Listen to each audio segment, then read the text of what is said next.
नमो अरिहन्ताणं नमो सिद्धाणं नमो आयर्याडं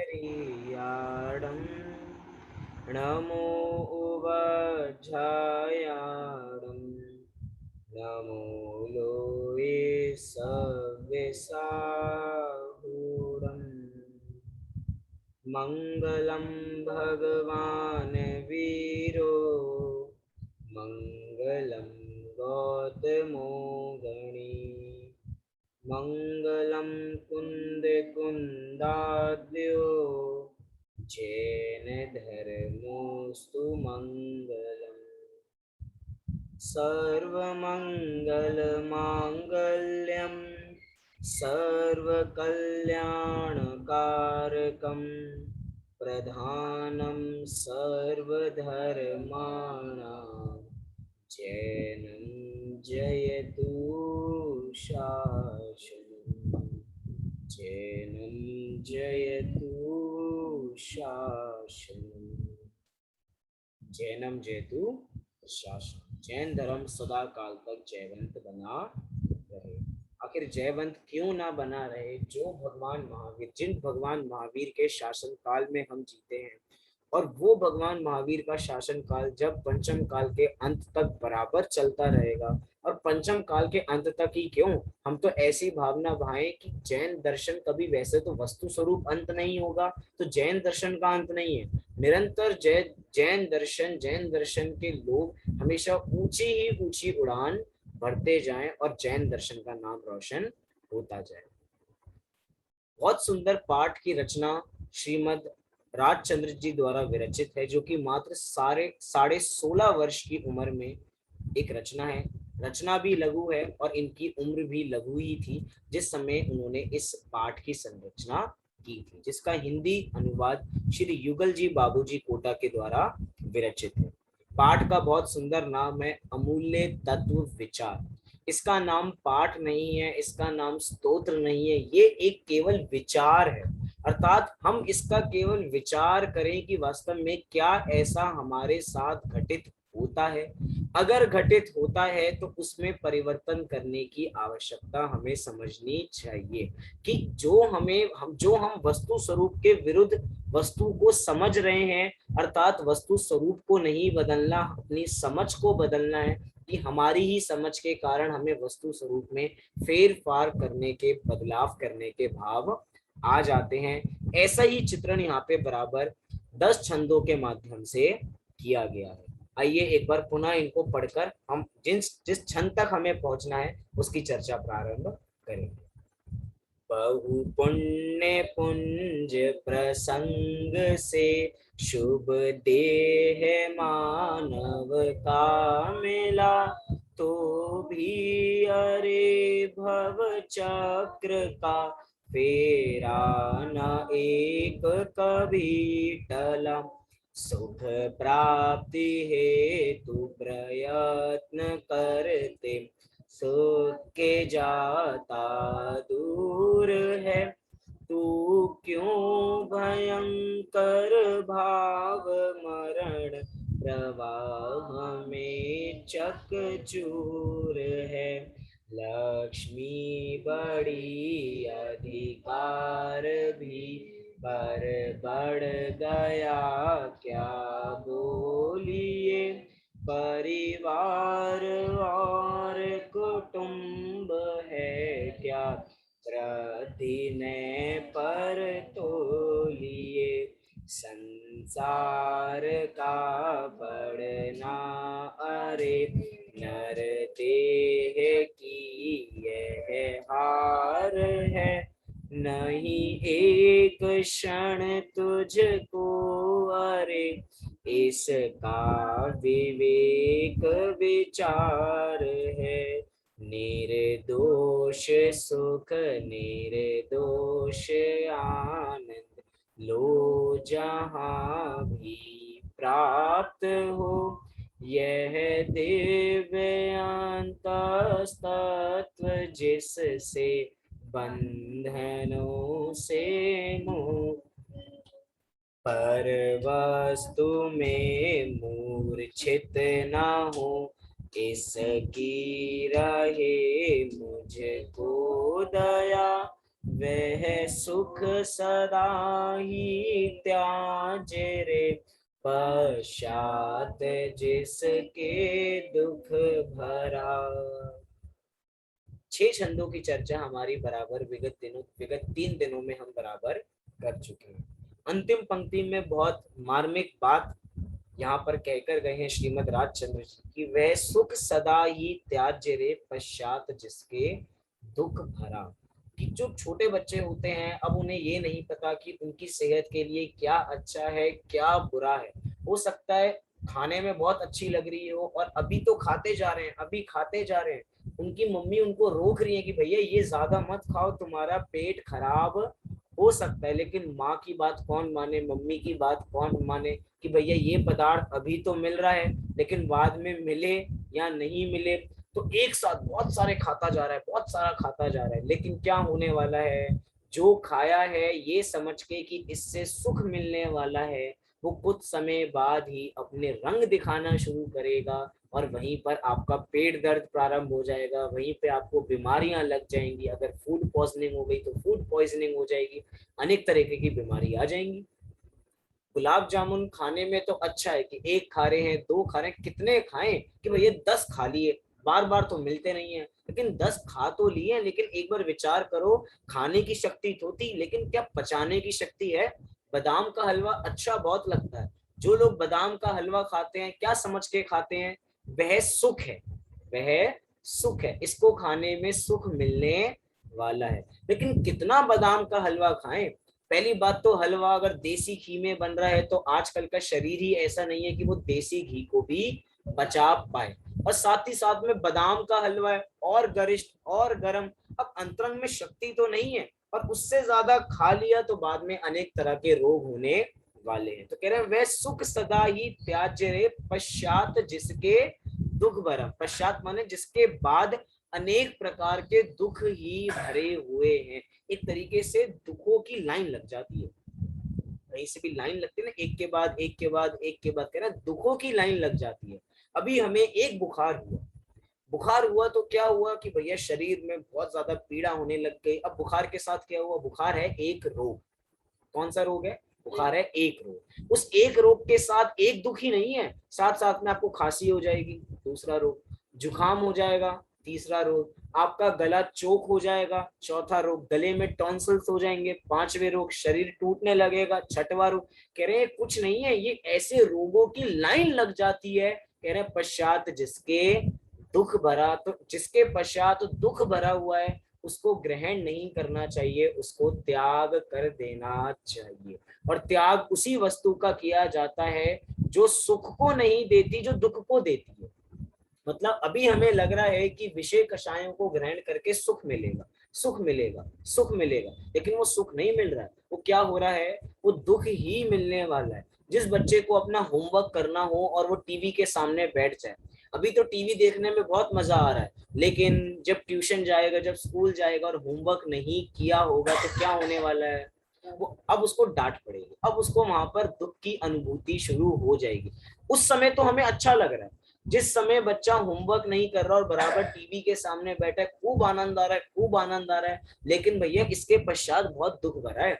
हम ऐसे सुख की बात करना चाहते हैं जो टेम्पररी ना हो, जो लिमिटेड ना हो। हम ऐसे सुख की बात कर रहे हैं जो अनलिमिटेड हो, परमानेंट हो और किसी के अधीन नहीं हो, क्योंकि अधीनता में कभी भी स्वाधीनता का अनुभव कर सकते नहीं है।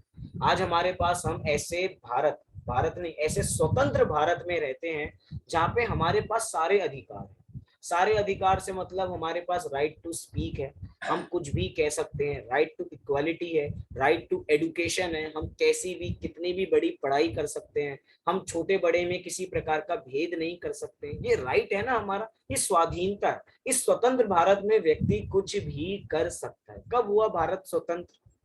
कब हुआ भारत स्वतंत्र?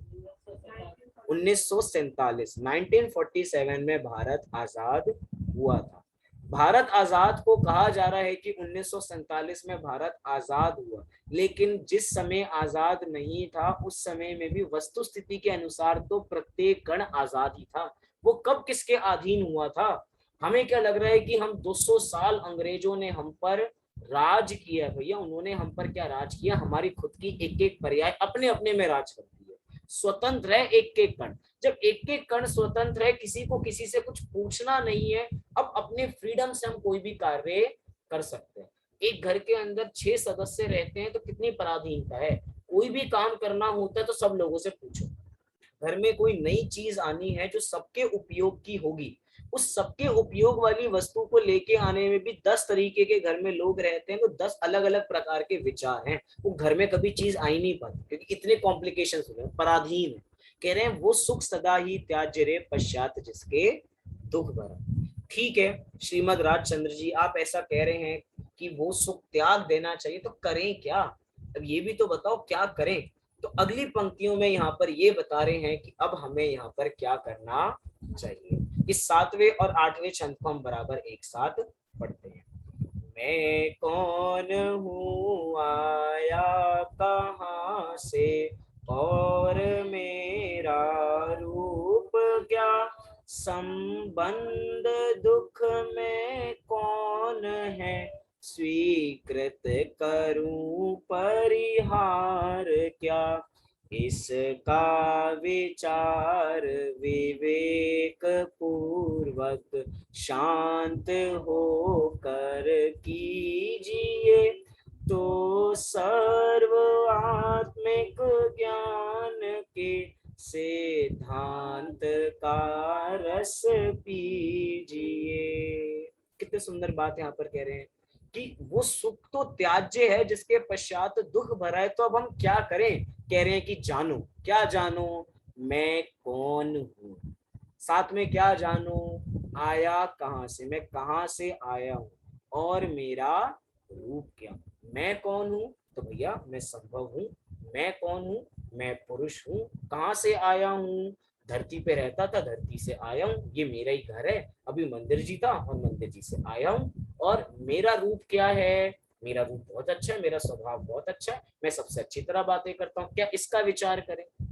मैं गोरा हूँ, मैं काला हूँ, मैं बालक हूँ, मैं जवान हूँ, मैं वृद्ध हूँ, क्या इसका विचार करें? मैं मोटा हूँ, मैं पतला हूँ, क्या इसका विचार करें? कह रहे हैं नहीं, ये इस स्वरूप के बारे में विचार नहीं करें। क्यों? क्योंकि ये स्वरूप मेरा नहीं है, इस स्वरूप रूप मैं नहीं हूँ। ये किसका स्वरूप है? जिसका भी हो, लेकिन ये मैं नहीं।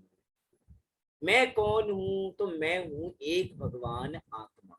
मैं कौन हूं? मैं हूं एक शुद्ध आत्मा, एक ऐसी शुद्ध आत्मा जो बराबर नित्य शुद्ध ही रहती है, कभी भी अशुद्ध रहती ही नहीं है। कहां से आया हूं? तो भैया अनादि काल से हूं और अनंत काल तक रहने वाला हूं।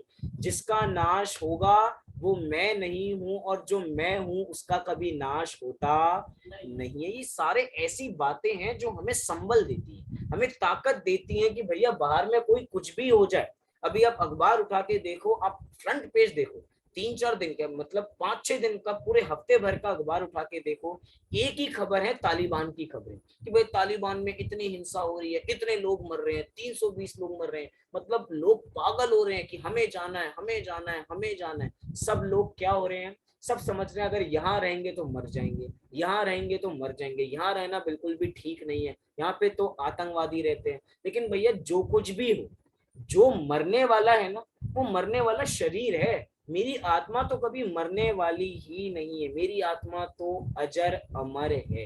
ये अजर अमर क्या होती है? कि अनादि काल से और अनंत काल तक रहने वाली है, जिसका कभी नाश ही नहीं होने वाला। क्यों नहीं होने वाला नाश? क्योंकि हमारे पास एक ऐसा गुण है। कौन सा गुण है? हमारे पास एक अस्तित्व नाम का गुण है। जो अस्तित्व नाम का गुण क्या कहता है? कि जिस शक्ति के कारण वस्तु का कभी भी अभाव नहीं होता, उसे ही अस्तित्व गुण कहा जाता है। वो बराबर अपना अस्तित्व बनाया रहता है। एक साथ में इस अस्तित्व गुण के साथ एक नास्तित्व गुण भी है। क्या? हमारी आत्मा में एक अस्तित्व गुण भी है और एक नास्तित्व गुण भी है। हमारे गुणों की बराबर अस्तित्व कायम रखता है और दूसरे गुणों को अंतरंग में प्रवेश नहीं होने देता, ये नास्तिक गुण है। कि भैया छानबीन करते हैं ना, ये सामान मेरा नहीं है, तो जो सामान मेरा नहीं है उसको बाहर। ऐसे ही आत्मा में एक नास्तिक गुण है, वो कहते हैं कि स्पर्श रस गंध वर्ण ये मेरे स्वभाव नहीं है, मेरे से बाहर, ये मेरे से बाहर। वो नास्तिक गुण का काम। जैसे कि पहरेदार होता है ना, पहरेदार किसको अंदर जाने देता है? जो जान पहचान के होते हैं उनको। जो बहरूपीय होते हैं, जिनको आज तक कभी देखा ही नहीं है, उनके लिए दरवाजे बंद हैं। तो जो बहरूपिया है, जो सिपाही है, वो सिपाही किसका काम कर रहा है? वो नास्तिक गुण का काम कर रहा है कि भैया पर का मेरे अंदर प्रवेश ही नहीं है। जब पर का मेरे अंदर प्रवेश ही नहीं है तो मैं दुख किस बात का है मेरे में? दुख कब होता है, मतलब व्यवहारिक दुख कब होता है कि भैया हमारे घर में पड़ोसी रहते हैं और पड़ोसियों ने हमारी जमीन पे कब्जा कर लिया। जब पड़ोसी हमारे घर पे कभी पर कूद के आ जाते हैं और हमारी छत को अपनी छत समझने लग जाते हैं, ये क्या है? ये उन्होंने हमारी चीज को अपनी समझा, तो दुख है। लेकिन आत्मा तो एक ऐसी है जो कभी भी पर वस्तु को अपना समझती नहीं है, वो अपने को ही अपना समझती है। तो भैया किस प्रकार का दुख? मैं हूं और मैं इतना ही रहने वाला हूं। मैं कौन हूं, आया कहां से और मेरा रूप क्या? साथ साथ में नीचे कह रहे हैं, संबंध दुख में कौन है, संबंध दुख में कौन है, स्वीकृत करूं परिहार क्या? देखिए ये पूरी आप पंक्ति को देखोगे तो कितने क्वेश्चन मार्क लगाए। मैं कौन हूं, क्वेश्चन मार्क। आया कहां से, क्वेश्चन मार्क। और मेरा रूप क्या, क्वेश्चन मार्क। संबंध दुख में कौन है, क्वेश्चन मार्क। स्वीकृत करूं परिहार क्या, क्वेश्चन मार्क। क्यों? क्योंकि इस पाठ का नाम है विचार। यहाँ पे हम आपको सामने थाली नहीं परोस रहे हैं। आपको थाली परोसने से पहले आपको खुद थाली का सारा मटेरियल बनाना पड़ेगा, खुद विचार करना पड़ेगा, एक एक घोलन करना पड़ेगा, जो फिर निष्कर्ष निकले उसको मानना पड़ेगा। अब विचार करो कि प्रारंभ से विचार करो कि मैं कौन हूं। बहुत सुंदर तत्व ज्ञान पाठ मालाओं में ऐसे पाठ आते हैं कि मैं कौन, वीतराग विज्ञान में कि मैं कौन हूं। अगर विचार तो करें। हम अपने को मात्र पर्याय रूप अनुभव करते हैं। पर्याय रूप माने मतलब क्या? कि प्रवचन सार में आचार्य कुंद कुंद देव ने ये शब्द लिखे हैं कि पज्जय मूढ़ा ही पर समय। पज्जय मूढ़ा ही पर समय। पर समय माने क्या? पर समय माने मिथ्या दृष्टि। कौन है मिथ्या दृष्टि? पज्जय मूढ़ा। पज्जय मूढ़ा मतलब जो पर्याय में ही मूढ़ है, जो पर्याय को ही अपने रूप अनुभव करता है, वो कैसा है? वो मूढ़ है। वो उसको ये नहीं समझ रहा कि मैं कौन हूं, वो पर्याय को अपने रूप अनुभव कर रहा है। मैं आपसे एक सवाल पूछता हूं कि सोने की ज्यादा वैल्यू है या कंगन की ज्यादा वैल्यू है? सोने की ज्यादा वैल्यू है या कंगन की ज्यादा वैल्यू है? सोने की ज्यादा वैल्यू है, कंगन की इतनी वैल्यू नहीं। जिसके पास सोना है वो सोने से कितने भी कंगन बनवा सकता है, लेकिन जिसके पास कंगन है वो जितने चाहे उतना सोना नहीं बनवा सकता। क्यों? क्योंकि जो हमें कंगन दिखाई दे रहा है वो तो मिश्रित है, उसमें प्योर गोल्ड कहाँ है? कुछ ना कुछ चीजें तो मिलाई जाती हैं। और अगर हम कंगन को ही समझने लग जाए कि यही सोना है, यही सोना है, कह रहे ये हमारी अज्ञानता है। वैल्यू किसकी है? वैल्यू सोने की है। वो सोना क्या है? वो सोना द्रव्य है। उसी द्रव्य के आधार से वो पर्याय निकलते हैं, लेकिन पर्याय को हमें पर्याय रूप अनुभव नहीं करना। किस रूप अनुभव करना है? हमें अपने द्रव्य रूप अनुभव करना है। जो लोगों के पास बहुत सारे सोने के हार होते हैं, वो ज्वेलर के पास जाते हैं और कहते हैं कि भैया ये हार है, मुझे इसको कंगन के रूप में परिवर्तित करना है। हम उससे पर्याय की बात कर रहे हैं कि मेरे पास पहले क्या है? मेरे पास एक बहुत सुंदर हार है और मुझे एक इसका कंगन बनाकर दो। हम पर्याय की बात कर रहे हैं, और जो जौहरी है वो पर्याय की बात ना करके वो सोने की बात करता है, वो द्रव्य की बात करता है कि बहन जी आपके जो ये सोने का हार है इसमें इतना सोना, इससे इतने ग्राम आपका क्या बन पाएगा? कंगन बन पाएगा। ये जो आपको बनवाना है वो बन पाएगा। वो किसकी बात करता है? उस जौहरी की जो दृष्टि होती है वो द्रव्य पर होती है और हमारी दृष्टि पर्याय पर होती है। हम कह रहे हैं क्या हमारी दृष्टि भी उस द्रव्य पे अर्थात सोने पे नहीं हो सकती है? क्या क्या हमारी दृष्टि भी वो द्रव्य रूप भगवान आत्मा पर नहीं हो सकती है? क्यों नहीं हो सकती? कह रहे हैं कि भैया वही हूं मैं। जब बच्चों को देव दर्शन वाली विधि पढ़ाई जाती है तो पूरे देव दर्शन के बाद कहा जाता है कि भैया जब आपने पूरे देव दर्शन कर लिए हो तो अगर मंदिर जी में स्वाध्याय हो रहा हो तो मंदिर जी में बराबर स्वाध्याय में बैठना, स्वाध्याय नहीं हो रहा हो तो स्वयं शास्त्रों का अध्ययन करना, और जब शास्त्रों का अध्ययन भी कर लें तो कुछ समय 5-10 मिनट का समय निकाल के यही विचार करो कि मैं हूं कौन, मैं हूं कौन। हम अलग अलग समय पे अलग अलग रूप में आ जाते हैं कि अभी मैं बच्चा था और अभी मैं बड़ा हो गया। और यही नहीं है, एक पुरुष की बात करो, वो रोज सुबह दर्शन करने जाता है और भगवान की पूजा करके आता है, तो उस समय वो अपने को पुजारी रूप अवस्था में अनुभव करता है। जिस समय वो घर पर आता है और जिस समय नाश्ता कर रहा होता है, तो अपने को नाश्ता रूप अनुभव की, नाश्ते करने वाली पर्याय रूप अनुभव करता है। जब वो व्यापार के लिए जाता है, जितने समय व्यापार करता है उस समय अपने को व्यापारी समझता है, अपने को बिजनेस मैन समझता है। जिस समय रात को स्वाध्याय करने के लिए बैठता है, तो अपने को स्वादार्थी, मतलब स्वाध्याय अर्थी अर्थात स्वाध्याय को करने वाला ऐसा समझता है। लेकिन एक बार ये तो विचार करो, इन सारी प्रक्रियाओं में एक बार भी ये विचार किया कि इन सबसे भी अलग हूं मैं? ये तो मैं नहीं हूं ना। मैं कौन हूं जो कभी पर्याय जाति नहीं है। देखो अब प्रैक्टिकल है, पूजा करेंगे लिमिटेड समय के लिए, जितने समय के लिए करेंगे उतने समय के लिए पुजारी कहलाएंगे। पूरे दिन बिजनेस नहीं करते, अगर 12 घंटे बिजनेस करते हैं, 12 घंटे जॉब करते हैं, तो उतने समय ही बिजनेसमैन या उतने समय ही नौकर कहलाएंगे, बाकी समय में नहीं कहलाएंगे। वो पर्याय बदल गई। हम उस तत्व की बात कर रहे हैं जो कभी बदलता ही नहीं, हमेशा एक जैसा रहता है, और जो हमेशा एक जैसा रहता है वो हूं मैं, वो हूं मैं। साथ साथ में आया कहां से, तो बात चर्चा की, अनादि से हूं और अनंत काल तक रहने वाला हूं। और देखा जाए तो आया कहां से, ऐसा भी विचार करें कि मैं कहां कहां से आया हूं, मैं कहां से निकला हूं। हेडक्वार्टर्स क्या है हमारा, निगोद की अवस्था है। निगोद से निकल के कहां तक पहुंचा मैं, त्रस पर्याय तक पहुंचा। त्रस पर्याय में भी पहली पंक्ति को याद कीजिए इस पाठ की, बहु पुण्य पुंज प्रसंग से शुभ देह मानव का मिला। ऐसा विचार करें भैया आया कहां से हूं, कैसी कैसी पर्यायों का अनुभव किया है मैंने, और ऐसी पर्यायों का अनुभव किया है कि उसके पर्याय के अनुभव से मैंने ये सीखा है। अब इस जो अब सीखा है वो ये अनुभव है कि अब मुझे इन पर्यायों में नहीं जाना। हम एक इंद्रिय जीव के दुख अभी देखकर आए हैं मंदिर जी में, तो एक इंद्रिय जीव के दुख को जान के क्या विचार करना कि अब मुझे एक इंद्रिय में नहीं जाना। ऐसी कह रहे आया कहां से, ऐसा विचार करें मेरा रूप क्या है, तो भैया मेरे अंदर ज्ञान शक्ति है, चिति शक्ति है, दृषि शक्ति है, ऐसे कितनी सारी शक्तियां हैं मेरे में। 47 शक्तियां तो गिनवाई है, और ये तो अनंत है। अब कितनी वाणी के माध्यम से बचाएं, बताएं, ऐसे कह रहे हैं आगे। नीचे की पंक्ति में कह रहे हैं संबंध दुख में कौन, क्वेश्चन मार्क। संबंध दुख में कौन है, कह रहे कोई नहीं है। कौन है? किसी भी पदार्थ के संबंध से अर्थात उसके जुड़ान से क्या हमें किसी प्रकार का दुख होता है? कह रहे दुख तब होता है जब मोह होता है, लेकिन संबंध होने से दुख नहीं होता। क्या कहा? संबंध होने से दुख होता नहीं है। मैं बहुत शॉर्ट शॉर्ट में बातें कर रहा हूं। जैसे कि हमारे अरहंत भगवान है, अरहंत भगवान को भी संबंध तो बहुत द्रव्यों का है, क्योंकि भैया अभी 4 आघाती कर्म बचे हैं। 4 आघाती कर्मों के उदय के अंदर अभी जो उनका कौन सा कर्म है, वेदनीय कर्म है। 7वां वेदनीय कर्म का उदय होता है तो समोशरण आदि विभूतियां होती हैं। समोशरण आदि विभूतियों का संबंध है, फिर अरहंत भगवान से उनका कनेक्शन बिठाया जाता है। वो 64 चवर जो डुलाए जा रहे हैं, वो जो 8 प्रातिहार रहे हैं, इतने बड़े समोशरण की स्वर्णमयी रचना की गई है, वो किसका संबंध है तो अरहंत भगवान का संबंध। लेकिन एक बार विचार करो, क्या वो दुख में है या नहीं है? अरहंत भगवान को इतना सारा संबंध होने के बावजूद भी दुख नहीं है। क्यों? क्योंकि संबंध में दुख नहीं है, संबंध के भाव से, संबंध के निमित्त से जो मोह है उसमें दुख है।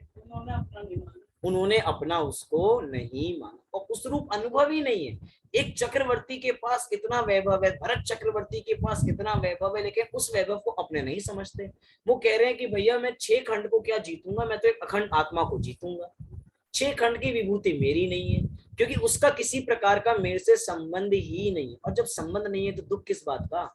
संबंध हो भी जाए तो दुख किस बात का? हमने तो अभी चर्चाएं की थी, कुछ दिन पहले ऐसे वाक्य निकले थे कि जिनके आत्मा के बाहर संयोग है उनको किसी प्रकार का दुख नहीं है, लेकिन जिनकी आत्मा में ही संयोग है उनको बहुत दुख है, वो बहुत दुखी हैं। क्यों? क्योंकि उन्होंने उन संयोगों रूप ही अपने को अनुभव करने लग गए हैं। कि भैया हम अपना परिचय कैसे देते हैं? मैं आपसे पूछता हूँ, आप लोगों से, हम आपके घर पे आते हैं या आप हमारे घर पे आते हैं, तो हम सब अपना परिचय कैसे देखते हैं? कि देखो भैया हमारे पास 3 गाड़ी है, एक बड़ी गाड़ी है, 2 छोटी छोटी गाड़ी है, और ये एक बहुत बढ़िया हमारा घर है 4 मंजिला। इसके अंदर सामने वाला एक घर है, एक घर हमारा वहां पे है, एक घर हमारा वहां पे है, बहुत सारे घर हैं। हम विदेश के भी बहुत सारे टूर करते रहते हैं, हमारे पास इतनी ज्वेलरी है, इतना पैसा है, हम तो खूब मजे से रहते हैं। हम अपना बाह्य वैभव बता के अपना परिचय दिलाना चाहते हैं। ऐसा क्यों हो रहा है? क्योंकि हम उससे संबंध बनाकर उसके प्रति अट्रैक्ट होकर कि ये पदार्थ मेरे, और अपना परिचय व्यक्त करते हैं। और सामने से कोई तत्व ज्ञानी आए, वो आपको कहे कि भैया हमने आपका परिचय मांगा था, हमने जड़ वैभव का परिचय नहीं मांगा था। लेकिन हम अपने परिचय उन जड़ वैभव के नाम पर देते हैं कि इतना कुछ मेरे पास है। भैया ये हमारा परिचय नहीं है, जड़ वैभव का परिचय है। गाड़ी हमने भी बाहर देखी, हम जब आपके घर के अंदर आए थे तो हमने भी देखा था 3 गाड़ी बाहर खड़ी है। हम भी आपका घर देख रहे हैं कि बहुत बढ़िया बना हुआ है, लेकिन इनका संबंध किसी प्रकार का आपसे नहीं है। और जब संबंध ही नहीं है तो दुख किस बात का? और अगर संबंध हो भी गया तो संबंध से दुख नहीं है, मोह से दुख है, मोह से। सारा जड़ क्या है? सारी जड़ मोह की पड़ी हुई। तभी कह रहे हैं संबंध दुख में कौन है। और साथ साथ में अगली पंक्ति में कह रहे हैं स्वीकृत करूं परिहार क्या। कह रहे भैया परिहार क्या करें? स्वीकृत कर लो।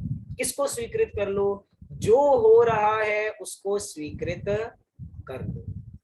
मतलब कि क्या? जैसी वस्तु स्थिति घट रही है उसको वैसा ही अनुभव कर लो, उसको वैसे ही सहज स्वीकार कर लो। ये करना है स्वीकृति, इसका परिहार नहीं करना। हम परिवर्तन करने में, बदलाव करने में विश्वास करते हैं। हम वस्तु को एज इट इज देखने पे विश्वास नहीं रखते कि जैसी वस्तु है उसको वैसे ही स्वीकार कर ले। कि भैया हमारे सिर में दर्द बहुत ज्यादा होता है, उसको वैसे रूप अनुभव करें। बच्चे हमारी नहीं सुनते हैं, इसको इस रूप अनुभव करें। परिवर्तन का भाव नहीं आना चाहिए कि हम इनको बदलें और हमारे कहने से ये सुधर जाए। कह रहे हैं कभी नहीं होने वाला। क्या? एक्सेप्ट एज इट इज, कि जो वस्तु स्वरूप है उसको वैसा ही अनुभव कर लेना। कई बार हम ऐसे उदाहरण दिए जाते हैं, हम सब लोग एक साथ रहते हैं, पूरा परिवार एक साथ रहता है, हम सब एक दूसरे के स्वभाव से परिचित है। कौन कैसा है? कोई बहुत ज्यादा क्रोधी होगा, कोई बहुत ज्यादा मानी होगा, कोई बहुत ज्यादा मायाचारी होगा, कोई बहुत लोभी होगा। लेकिन हर बार दूसरे में परिवर्तन करने के भाव आते हैं। ये इतना क्रोध क्यों करते हैं?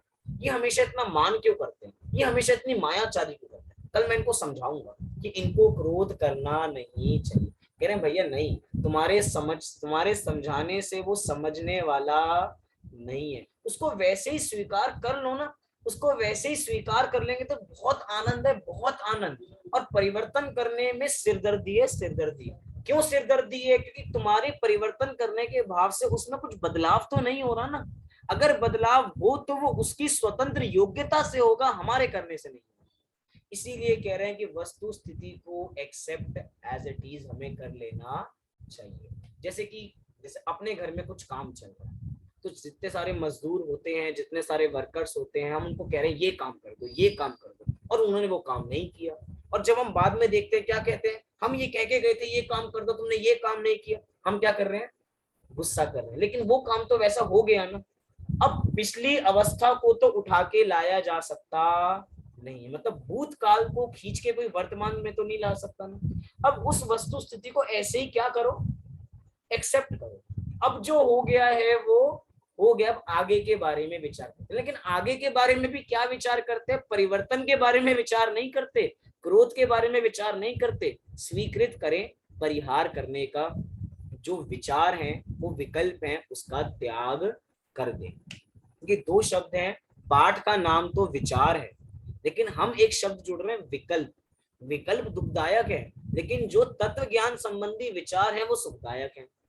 सोचो, जो तत्व ज्ञान संबंधी विचार भी होते हैं, अभी हम तत्व ज्ञान का रसास्वादन कर रहे हैं, तो कितना आनंद आ रहा है, तो कितना आनंद आ रहा है। विचार करने चाहिए हमें सारी बातें। आइए एक बार 7वें छंद का पाठ करते हैं और फिर 8वें छंद की ओर आगे बढ़ेंगे। मैं कौन हूँ, आया कहाँ से, और मेरा रूप क्या, संबंध दुख में कौन है, स्वीकृत करूं परिहार क्या। 8वां छंद। इसका विचार विवेक पूर्वक शांत होकर कीजिए, तो सर्व आत्मिक ज्ञान के सिद्धांत का रस पीजिए। अंतिम पंक्ति में तो कह दिया कि तो सर्व आत्मिक ज्ञान के सिद्धांत का रस पीजिए, और जो तत्व ज्ञान संबंधी जो आत्मिक ज्ञान का रस होगा वो बहुत मीठा भी होगा। हमारी तो जो क्रोध की, हमें तो हर समय क्रोध को पीने की आदत है, अर्थात क्रोध करके ही हम कोई भी काम कराना चाहते हैं। हम बड़प्पन दिखा के, मान दिखा के कि भैया मैं तुमसे बड़ा हूं, क्या तुम मेरी बात नहीं मानोगे, हम मान कषाय से काम कराना चाहते हैं। हम अगर कोई हमारी बात नहीं मान रहा है, जहां सीधे उंगली से घी नहीं निकलता है वहां उंगली टेढ़ी करनी पड़ती है, वहां पे हम मायाचारी करके काम कराना चाहते हैं, और जब मायाचारी करते हैं तो लोभ के परिणाम हो जाते हैं, तो लोभ से काम कराना चाहते हैं। हम तो इनके रस पीने में आनंद मान रहे हैं, लेकिन यहाँ पे कह रहे हैं भैया इनमें आनंद नहीं है, इनमें दुख है। कह रहे हैं कि वो दुख कैसे मिटेगा, कह रहे इसका विचार विवेक पूर्वक शांत होकर कीजिए। किसका विचार करें कि मैं कौन हूं, इसका विचार करें। मैं आत्मा हूं, आया कहां से, अनादि काल से हूं और अनंत काल तक रहने वाला हूं। मेरा रूप क्या है, मेरा रूप तो भैया उपयोग है, अर्थात मेरा स्वरूप क्या है, ज्ञान दर्शन है। मैं ज्ञानानंद स्वभावी हूं। इसका विचार विवेक पूर्वक कीजिए। इसका बराबर बस बारंबार घोलन, बारंबार घोलन, जितना घोलन होगा उतना ही माल निकलने वाला। कह रहे हैं जितना गुड़ डालो उतना ही पदार्थ मीठा होने वाला। इसके संदर्भ में जितना विचार करेंगे, जितना विचार करेंगे उतनी ही मुंह पे बार बार टक्कर लगेगी, ठोकर लगेगी, और जब जब उस पे टक्कर लगेगी तो वो मुंह की जो चट्टान है ना बहुत बड़ी, वो धीरे धीरे उसकी शिलाएं टूटती चली जाएंगी। किसके माध्यम से, विचार के माध्यम से। और वो विचार कैसे होगा, वो विचार कैसे होगा, स्वाध्याय करने से होगा। वो विचार कैसे होगा, स्वाद मतलब कि शास्त्रों के अध्ययन करने से होगा। इसका विचार विवेक पूर्वक, साथ ही साथ शांत होकर कीजिए।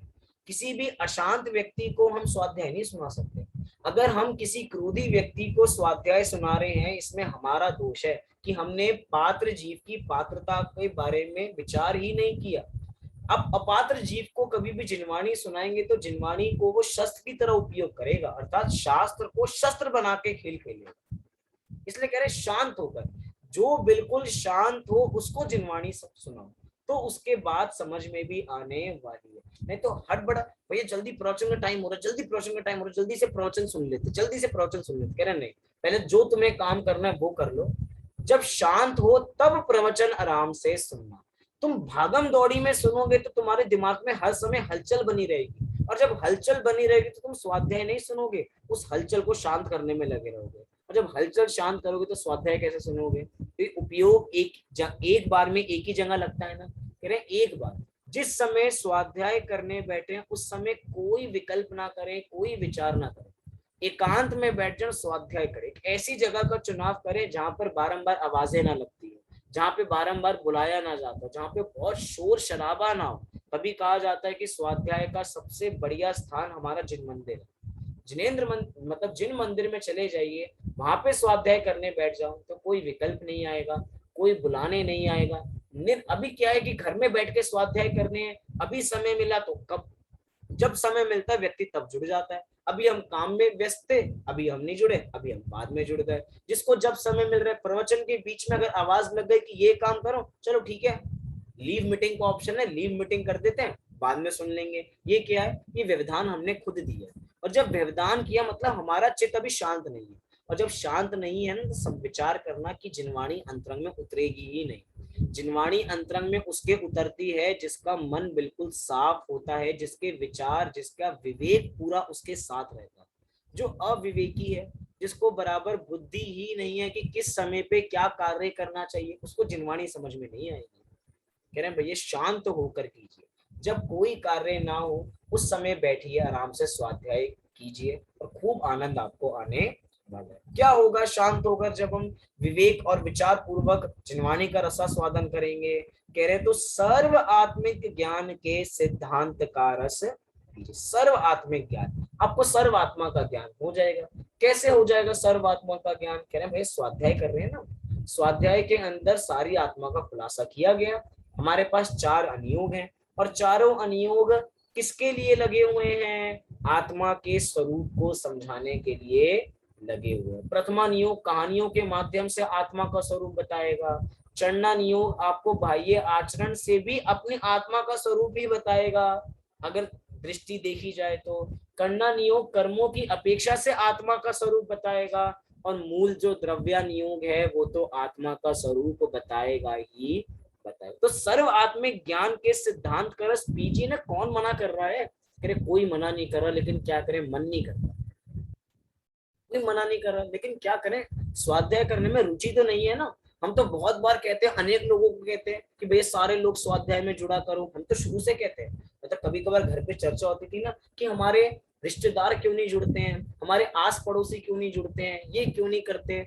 ये नहीं कह रहा कि वो स्वाध्याय नहीं करते हैं, लेकिन ये क्यों नहीं जुड़ते हैं, क्या ये बातें बुरी हैं क्या? कहना नहीं, बात बुरी नहीं है, लेकिन उनको अभी रुचि नहीं है। जिस समय रुचि होती है उस समय व्यक्ति बिना नाके समय पर उपस्थित हो जाता है और समय पर उपस्थित होके उस रसास्वादन करता है। किसका रसास्वादन करता है? जिनवाणी का रसास्वादन करता है, क्योंकि जिनवाणी में किसका स्वरूप बताया जा रहा है? मेरा स्वरूप बताया जा रहा है। आचार्य कुंद कुंद देव ने समय सार में वो 415 गाथाएं किसके लिए लिखी हैं? कह रहे मेरी आत्मा को समझाने के लिए 415 गाथाएं लिखी हैं। और जब आचार्य अमृत चंद्र ने देखा कि 415 गाथाएं मेरी आत्मा को समझाने के लिए लिखी हैं, उनको लगा भैया इसको और खुलासा करना चाहिए। उन्होंने एक विशेष टीका लिखी जिसका नाम आत्मख्याति रखा। आत्मख्याति, जिसमें आत्मा की ख्याति हो रही है। वो आत्मा किसकी है? मेरी है। मेरे लिए इतने बड़े बड़े आचार्य मेरी ऑटोबायोग्राफी लिखकर जा रहे हैं, मेरे बारे में लिख के जा रहे हैं, और हमें पढ़ने का समय नहीं है। क्यों नहीं? क्योंकि रुचि नहीं है। कह रहे जब रुचि होगी, जब विचार होगा, जब बराबर विवेक होगा, जब बराबर शांति होगी, तो सर्व आत्मिक ज्ञान के सिद्धांत का रस पीजिए। और सिद्धांत को हम इस रूप में भी देख सकते हैं कि जितने अहिंसा के सिद्धांत हैं, अपरिग्रह के सिद्धांत हैं, ब्रह्मचर्य के सिद्धांत हैं, साथ साथ में अकर्तावाद के सिद्धांत हैं, नित्य निमित्त उपादान के सिद्धांत है, क्रमबद्ध पर्याय के सिद्धांत हैं। जब जब इन सिद्धांतों की बात की जाती है, एक शब्द में कहूं कि जब जब वस्तु स्थिति की बात की जाती है, तो अंतरंग में अलग ही आनंद लगने लग जाता है। हम बाहर में गंगा जी के जल को अमृत कहते हैं, लेकिन वो गंगा का जो जल है वो कुछ समय के लिए ही अमृत है। जिस समय हमारे पास उपस्थित है उसी समय तो अमृत है। खत्म हो गया तो अब तो अब अमृत खत्म हो गया, ये तो व्यवहार का अमृत है। लेकिन ये जिनवाणी का रस ऐसा है जो हमेशा अमृत ही बना रहने वाला है। तो ऐसे अमृत का हम दिन प्रतिदिन बराबर इसका रसास्वादन करें, तो हमें सर्व आत्मिक ज्ञान भी बराबर होने लगेगा। आइए इस 8वें छंद का पाठ करके अपनी बात को हम यहाँ पर पूर्ण करते हैं।